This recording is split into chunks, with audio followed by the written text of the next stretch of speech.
So you're going to lease a piece of property. Everything's going to be cool. Great hunting, it's private, all that.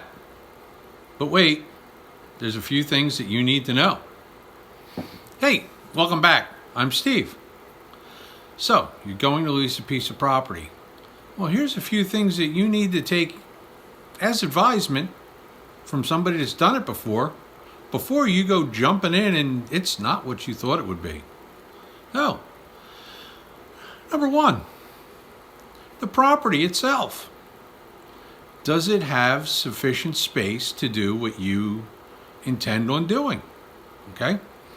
If you're deer hunting, and say you hunt with your brother Charlie and your cousin Fred, if you're going to lease it, is there enough room on the property to hunt 3 guys comfortably without affecting each other?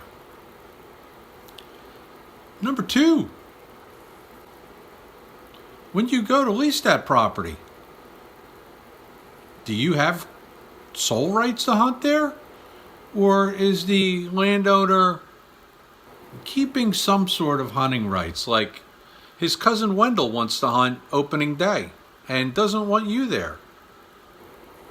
Something to consider. Number 3, and there's a bunch of them. Do you have the access to the property that you need to hunt? Okay? There can be lots of situations where somebody leases out a piece of landlocked property and you have to go through somebody else for a right-of-way. Number 4, are there cattle on the property or anything else that's going to stop you from hunting where you would like to hunt on the property at any particular time? Number 5, can you hunt there whenever you want? Or do you have to make arrangements ahead of time? Yeah, sure, you may think, well, I leased it, I'm going whenever I want. But it better be in a lease agreement. Number 6. Okay, leased a piece of property. I'm free to do all the, timber stand, habitat, food plot work I want to do, right? Not so fast. Unless it's in a lease and agreed to with the landowner, you're not doing it. Number next. How about this one? Because this is a good one. Can you float the entire lease out of your pocket? That's right. If you're going to sign up for a lease and it's going to be, several guys on it, you need to find 4 or 5 guys, and you've got the people that say, yeah, it's great. And what if they don't sign up? What if you're looking for somebody for a while? Do you have that cash? And how about this one? Tree stands. Can you put up shooting houses so you can have those little shanties with the heater and stuff? Maybe as one of the dishes to get like dish TV and stuff, or do you just have to use a ground blind? Can you put up tree stands? All kinds of issues like that. Need to find that out ahead of time. And how about this one? The neighbors.